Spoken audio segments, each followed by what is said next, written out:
ఏంటిదక్క ఇది అని అనుకోరు, నాకు తెలుసు. ఎందుకంటే ఇది కొత్తిమీర అని అందరికీ తెలుసు కదా. తెలుసు కానీ ముందు ఆ కొత్తిమీరతో ఏం చేస్తున్నావు అది చెప్పమ్మా తల్లి, ఎంత సుత్తెందుకు అని అనుకుంటారు కదా. అక్కడికే వస్తున్నా, నాకు తెలుసు మీకు కూడా నా అలా ఓపిక చాలా తక్కువని. సర్లే, ఇంతకు ఈ వీడియో గురించి వస్తే ఇక్కడైతే నేను కొత్తిమీర పచ్చడి చేస్తున్నాను అనమాట. ఎప్పుడు కొత్తిమీరని కర్రీస్ లో ఎందుకు వేయడం, కొత్తిమీరని ఒక కర్రీ చేసేస్తే పోలా అన్న ఆలోచన నుండి పుట్టుకొచ్చింది ఈ కొత్తిమీర పచ్చడి అనమాట.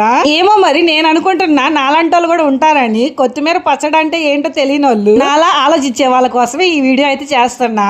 ముందుగా అయితే ఫ్రెష్ గా నిగనిగలాడుతున్న కొత్తిమీర తీసుకొని చక్కగా చిన్న చిన్న కాదు కొంచెం పెద్ద ముక్కలే కోసేసుకోండి. ఎందుకంటే లాస్ట్ లో ఎట్లా మిక్సీ పట్టేస్తాం, చక్కగా పేస్ట్ అయిపోద్ది కాబట్టి. కోసిన కొత్తిమీరని అయితే చక్కగా మట్టి అంతా పోయేటట్టు 2-3 సార్లు మంచిగా కడుక్కోండి. తర్వాత ఒక కళాయి పెట్టి దాంట్లో తగినంత ఆయిల్ వేసి, ఇంకేముంది ప్రాసెస్ ఇంకా టమాటా పచ్చడి లాగే పచ్చిమిరపకాయలు వేగాక టమాటాలు కూడా వేసి, టమాటాలు కూడా మంచిగా మగ్గిపోయాక మనం ఆల్రెడీ తరిగి పెట్టుకున్నా కడిగి పెట్టుకున్నా ఇంకేముంది కొత్తిమీర కూడా వేసి చక్కగా సిమ్లో మగ్గించుకోవాలన్నమాట. మనం గుప్పుడా అదైతే గోరంత అయింది. చక్కగా మగ్గిపోయాక చల్లారాక మిక్సీ జార్లో మనం ఆల్రెడీ వేయించుకున్న మిశ్రమాన్ని మిక్సీ జార్లో వేసి జీలకర్ర, వెల్లుల్లిపాయలు, టేస్ట్కి తగినంత ఉప్పు వేసి చక్కగా మిక్సీ పట్టేసుకోవడం అనమాట.